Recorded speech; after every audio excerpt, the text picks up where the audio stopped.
Hello everyone, welcome to my YouTube channel. I hope you all are doing well. तो आज की इस video में हम डिस्कस करने वाले हैं न्यूक्लियोफिलिसिटी एंड बेसिसिटी के बारे में। तो हम सबसे पहले ये जान लेते हैं कि न्यूक्लियोफाइल क्या होता है और बेस क्या होता है। न्यूक्लियोफाइल हम किसको बोलेंगे और बेस हम किसको बोलेंगे। तो जब भी कोई एनाइन किसी इलेक्ट्रोफिलिक सेंटर, यहाँ पर कौन है, कार्बन, अगर कोई भी एनाइन जो है किसी भी इलेक्ट्रोफिलिक सेंटर पर अटैक करे और वो इलेक्ट्रोफिलिक सेंटर क्या हो, कार्बन हो, ठीक है, क्या हो, कार्बन हो, तब हम उसको बोलते हैं न्यूक्लियोफाइल। ठीक है। तो अगर कोई एनाइन जब किसी इलेक्ट्रोफाइल सेंटर पर अटैक करेगा, तो अगर वो जो इलेक्ट्रोफाइल सेंटर है वो H+ हो, यानी कि प्रोटॉन हो, तब उस केस में हम उस एनाइन को क्या बोलेंगे, बेस हम बोलते हैं। तो बेस क्या है, बेस एक ऐसा एनाइन है जो प्रोटॉन पर अटैक करता है। और न्यूक्लियोफाइल हम किसको बोलते हैं, न्यूक्लियोफाइल एक ऐसा एनाइन है जो इलेक्ट्रोफिलिक सेंटर पर अटैक करता है, जो क्या होता है, कार्बन होता है। ठीक है। तो अब हम नेक्स्ट मूव करते हैं न्यूक्लियोफिलिसिटी पर। न्यूक्लियोफिलिसिटी क्या होती है, देखो, nucleophilicity is a measure of how fast a nucleophile is able to attack an electrophile centre. It is a kinetic property. यहाँ पर हमने ये लिखा है कि जो न्यूक्लियोफिलिसिटी होती है वो एक मेजरमेंट होता है। किस चीज़ का मेजरमेंट होता है, ये एक मेजरमेंट होता है कि कोई भी जो न्यूक्लियोफाइल है वो किसी इलेक्ट्रोफिलिक सेंटर पर कितनी तेजी से अटैक करता है, कितनी तेजी से अटैक करता है। तो कोई भी न्यूक्लियोफाइल अगर फास्ट अटैक करेगा तो उसको हम बोलेंगे स्ट्रॉन्ग न्यूक्लियोफाइल। ठीक है। और अगर कोई न्यूक्लियोफाइल किसी इलेक्ट्रोफिलिक सेंटर पर स्लो रिएक्ट करता है तब हम उसको बोलेंगे वीक न्यूक्लियोफाइल। तो ये क्या है, एक काइनेटिक प्रॉपर्टी हो जाएगी। काइनेटिक के अंदर हम स्पीड की बात करते हैं, फास्ट हो रहा है ये प्रोसेस या स्लो हो रहा है। नेक्स्ट मूव करते हैं बेसिसिटी के ऊपर। बेसिसिटी के लिए हमने यहाँ पर ये लिखा है, it is a thermodynamic property. Thermodynamic का मतलब ये है कि जो भी कंपाउंड बनेगा अब वो स्टेबल बनना चाहिए। तो यहाँ पर हमने लिख दिया, इट रिलेट्स विद स्टेबिलिटी। अगर स्टेबल बनेगा तो वहाँ पर क्या होगा, थर्मोडायनेमिक वो प्रॉपर्टी हो जाएगी वहाँ पर। ठीक है। यहाँ हमने कुछ 4 एनाइन लिए, F-, Cl-, Br- और I-। अब अगर हम इनको बेसिसिटी के ऑर्डर में अरेंज करें तो इनका जो बेसिसिटी का ऑर्डर आता है वो आता है F- सबसे ज़्यादा अच्छा बेस होता है, फिर Cl-, फिर Br-, और सबसे कम जो वीक बेस होता है वो होता है I-। यानी जो बेसिसिटी में सबसे लास्ट में जो आएगा वो आएगा I-। ऐसा हमने क्यों बोला, ऐसा हमने इसलिए बोला है कि जो I- है वो मोस्ट स्टेबल है। मोस्ट स्टेबल क्यों बोल रहे हैं हम इसको, क्योंकि इसका जो एसिड था, इसका जो कॉन्जुगेट एसिड था वो क्या था, HI था, और वो क्या था, एक स्ट्रॉन्ग एसिड था। यहाँ पर अगर हम बात करें HF, HCl, HBr और HI की, तो HI सबसे स्ट्रॉन्ग एसिड होता है क्योंकि बॉन्ड इजिली ब्रेक हो जाता है HA और I के बीच का। ठीक है। तो यहाँ पर इसका जो बेस बनेगा वो वीक बेस बनेगा। हम इसको एक और प्रोसेस से भी समझ सकते हैं कि I- की जो साइज है ना वो सबसे बड़ी है इन सब में। तो साइज बड़ी होने से यहाँ पर क्या होगा, चार्ज की जो डेंसिटी है वो कम हो जाएगी, क्योंकि यहाँ पर -1 चार्ज है, यहाँ पर भी -1 है, यहाँ पर भी -1 है और यहाँ पर भी -1 है। तो चार्ज तो सेम ही है, -1 -1 -1, लेकिन साइज जो है वो इसकी सबसे बड़ी है। इस वजह से यहाँ पर जो इलेक्ट्रॉन की डेंसिटी होगी वो सबसे कम हो जाएगी। इलेक्ट्रॉन की डेंसिटी कम हो जाएगी, इस वजह से ये स्टेबल हो जाएगा। अब जब ये स्टेबल हो जाएगा तो इसकी जो रिएक्ट करने की जो टेंडेंसी होगी, इसकी इंटरेक्ट करने की टेंडेंसी होगी वो कम हो जाएगी। इस वजह से क्या हो जाएगा, वीक बेस हो जाएगा, क्योंकि ये रिएक्शन कम करेगा क्योंकि स्टेबल है। इसी तरह जब F- की बात करेंगे तो ये अनस्टेबल है, क्योंकि काफ़ी इजीली अटैक कर लेगा और काफ़ी फास्ट अटैक करेगा। और यही प्रोसेस हमने यहाँ पर भी लिखा है कि यहाँ पर हम देखते हैं स्टेबल एनाइन। तो यहाँ पर हम चेक करेंगे स्टेबल एनाइन के बारे में। जो स्टेबल एनाइन होगा वो वीक बेस होगा। ठीक है। ये सब हम क्यों बोल रहे हैं, क्योंकि जो स्टेबल एनाइन का जो एसिड होगा वो एसिड क्या होगा, एक स्ट्रॉन्ग एसिड होगा। स्ट्रॉन्ग एसिड होगा, इस वजह से उसका जो कॉन्जुगेट बेस होगा वो वीक होगा। ये तो हम जानते हैं। कि अगर कोई एसिड जो है वो स्ट्रॉन्ग है तो उसका जो कॉन्जुगेट बनेगा वो वीक बेस होगा। ठीक है। और जब वीक बेस होगा तो उसकी जो टेंडेंसी होगी रिएक्ट करने के लिए वो क्या होगी, कम होगी। ठीक है। अगर रिएक्ट करने की टेंडेंसी कम है, इंटरेक्ट करने की टेंडेंसी कम है, तो वो क्या होगा, एक स्टेबल होगा। वो स्टेबल होते ही क्या हो जाएगा, वो वीक बेस हो जाएगा। तो हम जानते हैं, तो उसकी जो रिएक्ट करने की जो टेंडेंसी होगी वो कम होगी, इस वजह से वो क्या हो जाएगा, स्टेबल हो जाएगा। तो यहाँ से ये कंक्लूजन निकलता है कि अगर कोई एनाइन स्टेबल है तो वो वीक बेस होगा। ठीक है। तो यहाँ पर ऑर्डर आ जाएगा F- सबसे ज़्यादा और I- सबसे कम, ठीक है। इसका जो बेसिक नेचर है वो सबसे कम होगा इनके कंपेयर में। नेक्स्ट मूव करते हैं फैक्टर अफेक्टिंग न्यूक्लियोफिलिसिटी। ऐसे कौन कौन से फैक्टर हैं जो न्यूक्लियोफिलिसिटी को अफेक्ट करेंगे। देखो फर्स्ट में हमने ये लिखा है कि a negatively charged nucleophile is better nucleophile than its conjugate acid. जो न्यूक्लियोफाइल है अगर वो नेगेटिवली चार्ज्ड है तो वो अच्छा न्यूक्लियोफाइल होगा as compare to neutral nucleophile, उसका जो कॉन्जुगेट एसिड है उससे। जैसे हम देख सकते हैं यहाँ पर देखो RO माइनस का हमने यहाँ लिखा और इसका जो कॉन्जुगेट एसिड है वो क्या हो जाएगा ROH। तो यहाँ पर जो RO माइनस है वो ज़्यादा स्ट्रॉन्ग न्यूक्लियोफाइल होगा ROH के कंपेयर में। यहीं पर अगर हम NH3 और NH2 माइनस में कंपेयर करें तो NH2 माइनस जो है वो स्ट्रॉन्ग न्यूक्लियोफाइल हो जाएगा। इसी तरह OH माइनस और H2 में कंपेयर करें तो OH माइनस जो है वो स्ट्रॉन्ग न्यूक्लियोफाइल हो जाएगा, क्योंकि जो चार्ज्ड न्यूक्लियोफाइल होता है वो स्ट्रॉन्ग न्यूक्लियोफाइल होता है, बेटर न्यूक्लियोफाइल होता है एज कंपेयर टू इनके कॉन्जुगेट एसिड। इनके अगर कॉन्जुगेट एसिड से अगर हम कंपेयर करें तो उसके कंपेयर में जो चार्ज्ड न्यूक्लियोफाइल होगा वो ज़्यादा बेटर न्यूक्लियोफाइल होगा। सेकंड पॉइंट पर मूव करते हैं। सेकंड पॉइंट जो है वो इंपॉर्टेंट पॉइंट है और यहाँ पर हमने क्या लिखा है, यहाँ पर हमने ये लिखा है when the attacking nucleophile is approximately same in size. अगर जो अटैक करने जो आ रहा है न्यूक्लियोफाइल वो उसकी जो साइज है वो लगभग सेम है, अप्रोक्सीमेटली सेम है, तब क्या होगा then a stronger base is better nucleophile. तो जो स्ट्रोंगर बेस होगा वही क्या होगा स्ट्रॉन्ग न्यूक्लियोफाइल भी होगा, यानी कि वीक बेस ही क्या होगा वीक न्यूक्लियोफाइल होगा और स्ट्रॉन्ग बेस क्या होगा स्ट्रॉन्ग न्यूक्लियोफाइल होगा, यानी दोनों का जो ऑर्डर आएगा वो सेम आएगा। और सेम साइज के हमें कहाँ पर मिलेंगे, हमें मिलेंगे ये इन अ पीरियड। तो एक ही पीरियड के अगर कोई न्यूक्लियोफाइल है तो उनकी साइज क्या होगी लगभग सेम होगी, अप्रोक्सीमेटली सेम होगी। और वहां पर क्या होगा जो न्यूक्लियोफिलिसिटी का ऑर्डर होगा वही बेसिसिटी का भी ऑर्डर हो जाएगा।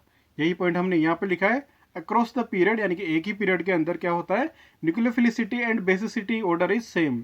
एक ही पीरियड के अंदर क्या होता है कि जो न्यूक्लियोफाइल आता है अटैक करने उसकी जो साइज होती है वो लगभग सेम होती है, इस वजह से न्यूक्लियोफिलिसिटी का ऑर्डर और बेसिसिटी का जो ऑर्डर है वो क्या आता है सेम निकल के आता है। अब अगर हमें एक ही पीरियड के ग्रुप दिए हुए हैं सारे 9 दिए हुए हैं तो हम क्या करेंगे हम बेसिसिटी का ऑर्डर निकाल लेंगे। तो वो जो बेसिसिटी का ऑर्डर आएगा वही न्यूक्लियोफाइल का ऑर्डर हो जाएगा।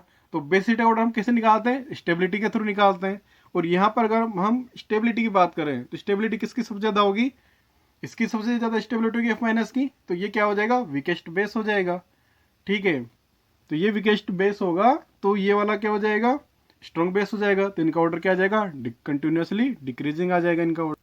नेक्स्ट पॉइंट पर मूव करते हैं। यहाँ पर हमने ये लिखा है when the attacking nucleophile is different in size. अब जो डिफरेंट साइज के न्यूक्लियोफाइल मिलेंगे वो हमें कहाँ मिलेंगे, वो हमें मिलेंगे इन अ ग्रुप, ठीक है। यानी कि अगर एक ही ग्रुप के जो न्यूक्लियोफाइल है या अलग अलग ग्रुप के न्यूक्लियोफाइल है उनकी साइज क्या होगी डिफरेंट डिफरेंट होगी, ठीक है। तो यहाँ पर तब हम किसका यूज करेंगे, तब यहाँ पर रोल ऑफ सॉल्वेंट जो है वो काम मिलेंगे हम, ठीक। सॉल्वेंट के लिए हम पहले ही एक वीडियो बना चुके हैं, अगर आपने अभी तक वो वीडियो नहीं देखा है तो उसका लिंक मैं डिस्क्रिप्शन बॉक्स में डाल दूंगा, वहाँ पर से क्लिक करके आप सॉल्वेंट वाला वीडियो देख सकते हैं। उस वीडियो के अंदर हमने सॉल्वेंट को डिटेल में डिस्कस किया हुआ। उस वीडियो को देखने के बाद आपको सॉल्वेंट के लिए किसी भी तरह कोई डाउट नहीं होगा। नेक्स्ट देखते हैं यहाँ पर हमने ये लिखा है down the group nucleophilicity and basicity order may और may not be same. Same हो भी सकता है न्यूक्लियोफिलिसिटी और बेसिसिटी का ऑर्डर और सेम नहीं भी हो सकता, ठीक है। तो यहाँ पर जब हम बात करते हैं सोलवेंट की, सोलवेंट जो है किस तरीके से न्यूक्लियोफिलिसिटी को अफेक्ट करेगा, तो वो देखिए जब हम बात करते हैं पोलर प्रोटिक सोलवेंट की, तो पोलर प्रोटिक सोलवेंट के केस में हम ये जानते हैं कि ये जो है एनायन का सोल्यूशन करता है। और यहाँ पर हम क्या लेते हैं न्यूक्लियोफाइल क्या होता है एनायन ही होता है, यहाँ पर हम न्यूक्लियोफाइल ही लेते हैं एनायन ही लेते हैं, तो इनका क्या होगा सोल्वेशन होगा। अब यहाँ पर इंपॉर्टेंट पॉइंट ये निकल के आता है कि किसका सोल्यूशन ज़्यादा होगा, क्योंकि जिसका सोल्यूशन ज़्यादा होगा उसके इंटरेक्ट करने की जो टेंडेंसी है वो कम हो जाएगी, क्योंकि उसको तो सोल्वेट हो चुका है, ठीक है। तो अब अगर हम यहाँ पर देख लें कि किसकी इलेक्ट्रॉन डेंसिटी ज़्यादा है, तो यहाँ पर किसकी इलेक्ट्रॉन डेंसिटी ज़्यादा है F माइनस की जो इलेक्ट्रॉन डेंसिटी है वो सबसे ज़्यादा, क्योंकि यहाँ पर जो F है उसकी साइज छोटी है और चार्ज सभी के ऊपर सेम है, तो जिसकी साइज छोटी होगी वहाँ पर क्या होगी इलेक्ट्रॉन की डेंसिटी ज़्यादा हो जाएगी। तो यहाँ पर F माइनस की डेंसिटी ज़्यादा है तो F माइनस का जो सोल्यूशन है वो ज़्यादा। इसी से रिलेटेड हमने कुछ पॉइंट लिखे हैं कि पॉइंट ये हैं कि मोर चार्ज डेंसिटी जिस भी एनायन पर होगी, जिस भी एनायन पर ज़्यादा चार्ज डेंसिटी होगी उसका सोल्यूशन भी ज़्यादा होगा। जैसे यहाँ पर F का हुआ था सोल्यूशन सबसे ज़्यादा, तो उसके लिए जो न्यूक्लियोफिलिसिटी होगी वो कम हो जाएगी, वो वीक न्यूक्लियोफाइल हो जाएगा, ठीक है। ये पॉइंट याद रखना। कि अगर चार्ज की डेंसिटी ज़्यादा है न्यूक्लियोफाइल पर तो उसका सोल्यूशन ज़्यादा होगा, और सोल्यूशन ज़्यादा है इस वजह से उसके लिए न्यूक्लियोफिलिसिटी क्या हो जाएगी, कम हो जाएगी। अब जब हम पोलर प्रोटीन सॉल्वेंट की बात करते हैं तो यहाँ पर अगर हम F- की बात करें तो जो सॉल्वेंट होगा वो इसको चारों तरफ से घेर लेगा, जैसे जो यहाँ पर हाइड्रोजन है वो चिपक जाएंगे फ्लोरीन के साथ, इसके साथ इंटरेक्ट करेंगे, क्योंकि यहाँ पर क्या है, नेगेटिव चार्ज है और यहाँ पर डेल पॉजिटिव चार्ज होता है हाइड्रोजन के पास। ये बात आ रही है समझने में? ओके। नेक्स्ट जब हम बात करते हैं पोलर एप्रोटिक सॉल्वेंट की, तो एप्रोटिक केस में हम क्या जानते हैं, एप्रोटिक केस में इंपॉर्टेंट पॉइंट ये होता है कि यहाँ पर एनाइन का सॉल्यूशन नहीं होता है, नो सॉल्यूशन ऑफ एनाइन। ये हम डिस्कस कर चुके हैं सॉल्वेंट वाले वीडियो में कि यहाँ पर एनाइन का सॉल्यूशन नहीं होता है। इस वजह से क्या होगा, अब ये जो एनाइन है ये फ्री है, तो अब यहाँ पर क्या है, ये एनाइन फ्री है, तो यहाँ पर हम क्या करेंगे, अगर हमें बेसिसिटी का या न्यूक्लियोफिलिसिटी का ऑर्डर निकालना है तो हम क्या करेंगे, बेसिसिटी का ऑर्डर निकालेंगे। और बेसिसिटी के ऑर्डर के लिए हम क्या देखते हैं, स्टेबिलिटी, जो जितना ज़्यादा स्टेबल होगा वो उतना ही वीक बेस होगा, वीकेस्ट बेस होगा। यहाँ पर कौन है सबसे ज़्यादा स्टेबल, I-, तो ये सबसे वीक बेस होगा, और यही किसका ऑर्डर हो जाएगा, न्यूक्लियोफिलिसिटी का ऑर्डर भी हो जाएगा। क्या ऑर्डर हो जाएगा, F- सबसे अच्छा न्यूक्लियोफाइल होगा, सबसे अच्छा बेस होगा, उसके बाद Cl-, उसके बाद Br-, और सबसे कम या सबसे वीक बेस या सबसे वीक न्यूक्लियोफाइल कौन होगा, I- होगा। ठीक है, यहाँ पर नोट पे हमने एक चीज लिखी है, ये देखो, if nothing is mentioned consider polar protic solvent. अगर क्वेश्चन में किसी भी तरीके का सॉल्वेंट को नहीं लिखा है तो वहां पर हम क्या कंसिडर करेंगे, वहां पर हम ये कंसिडर करेंगे कि जो न्यूक्लियोफाइल है वो पोलर प्रोटिक सॉल्वेंट के अंदर है, तो यानी कि वहां पर एनएन का सॉल्यूशन होगा। तो अगर हमारे पास F- और Cl- है तो F- का सॉल्यूशन ज़्यादा होगा, ठीक है, और Cl- का सॉल्यूशन कम होगा। तो यहाँ पर ऑर्डर क्या आ जाएगा, F- जो है वीक न्यूक्लियोफाइल हो जाएगा एज कम्पेयर टू Cl-। ठीक है, नेक्स्ट पॉइंट पर मूव करते हैं। नेक्स्ट पॉइंट में हमने क्या लिखा है, यहाँ पर हमने ये लिखा है, in case of same donor atom, in case of same donor atom, अगर जो डोनर एटम है वो सेम है तो जनरली, इसको आप याद रखना, जनरली हमने वर्ड जो यूज किया है ये हमेशा नहीं होगा, जनरली पर यही होता है, हमेशा नहीं होगा, इसे एक्सेप्शन भी हम नेक्स्ट पॉइंट में डिस्कस करेंगे। तो आप इसको ध्यान रखना, generally nucleophilicity and basicity order is same. जब सेम डोनर एटम होगा तब न्यूक्लियोफिलिसिटी का जो ऑर्डर होगा वही बेसिसिटी का ऑर्डर होगा, और जो बेसिसिटी का ऑर्डर होगा वही न्यूक्लियोफिलिसिटी का ऑर्डर होगा। यानी स्ट्रॉन्ग बेस जो है वो strong nucleophile, weak nucleophile weak base होगा। ठीक है, ये हमने यहाँ लिखा है, स्ट्रॉन्गर बेस इज स्ट्रॉन्गर, जो स्ट्रॉन्ग बेस होगा वही स्ट्रॉन्ग न्यूक्लियोफाइल होगा। तो यहाँ पर देखिए, सबसे पहले हम इन तीनों को डिस्कस करते हैं, तीनों एनाइन को, इसको हम बाद में देखेंगे स्टो को। यहाँ हमने लिखा OR-, PHO-, और RC-O-। तो जब हम इनके एसिड की बात करते हैं तो इनके एसिड क्या हो जाएंगे, RC-OH, PHOH, फिनोल, ये हो गया एल्कोहल। तो अब अगर हम इनका ऑर्डर निकालें, इनकी एसिडिक स्ट्रेंथ का ऑर्डर निकालें, सबसे स्ट्रॉन्ग एसिड कौन है, ये, इसका जो बेस बनेगा वो सबसे वीक होगा, उसके बाद फिनोल, उसके बाद एल्कोहल।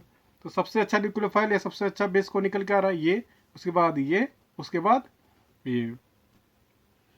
यहाँ पर हमने H2 के लिए एक पॉइंट लिखा है, ये देखिए, in case of same donor atom, अगर जो डोनर एटम है वो सेम है तब अ negatively charged nucleophile is more reactive, जो नेगेटिवली चार्ज्ड न्यूक्लियोफाइल है वो मोर रिएक्टिव होगा देन अ न्यूट्रल वन।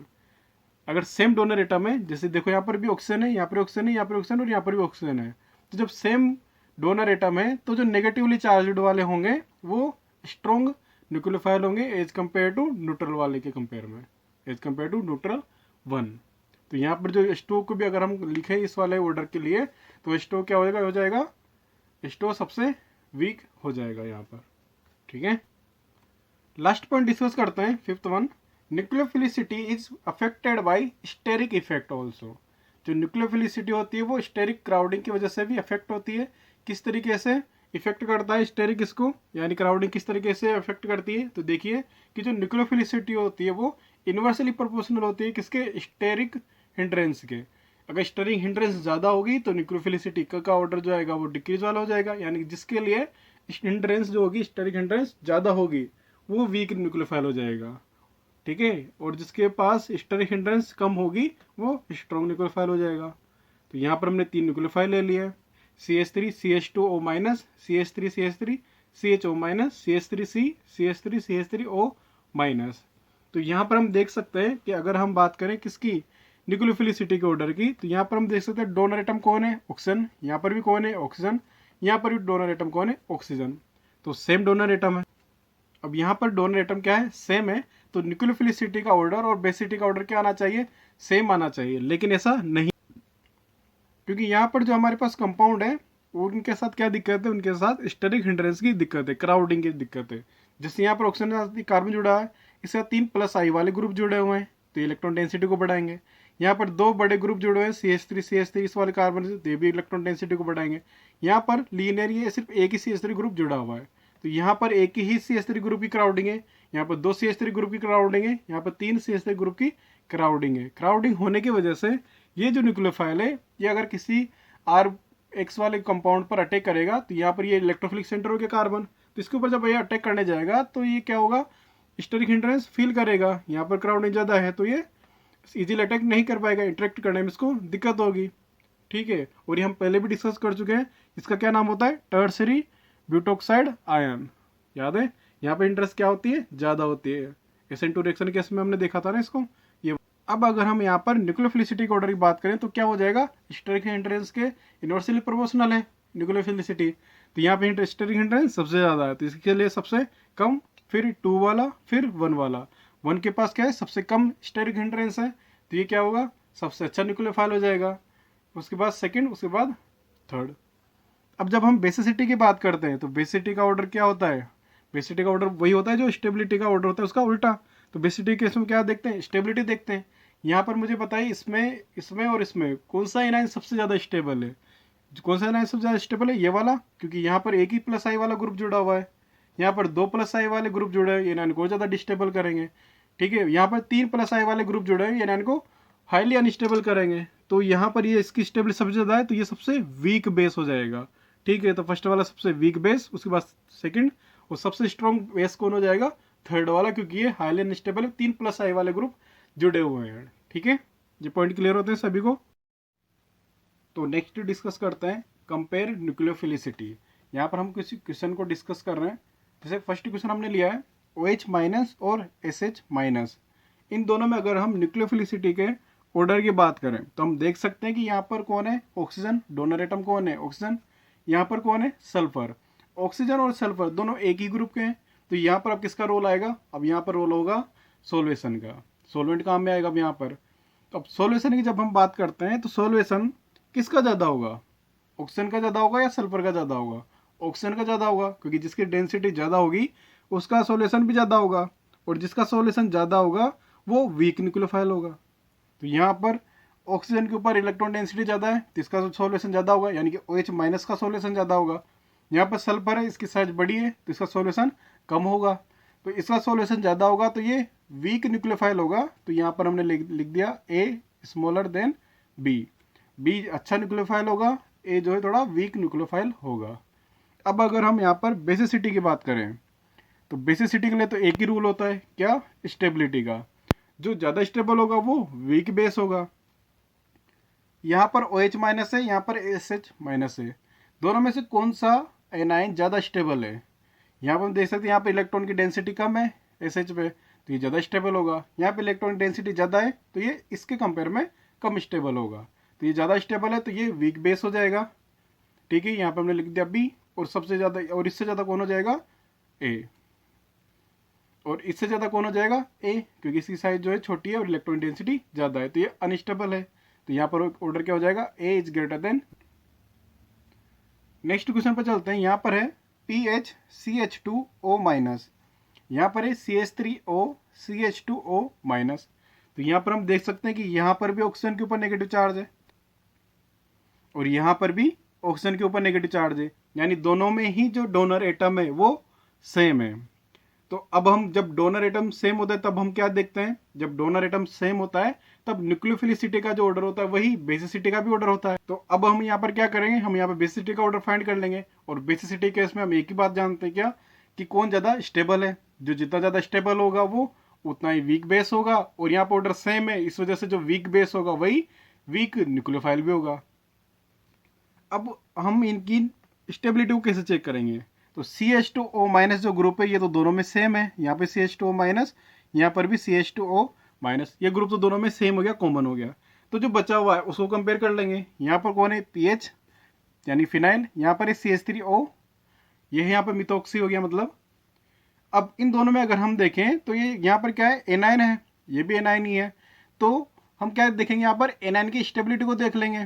तो यहाँ पर पीएच, यहाँ पर CH3O माइनस, तो एनाइन की स्टेबिलिटी किसके ऊपर डिपेंड करेगी, -I के ऊपर। ये भी -I शो कर रहा है, ये भी -I शो कर रहा है, तो दोनों -I है। अब किसका -I ज़्यादा होगा, जिसका -I ज़्यादा होगा वो एनाइन उतना ज़्यादा स्टेबल होगा, यानी कि वो वीक बेस हो जाएगा और वीक न्यूक्लियोफाइल हो जाएगा।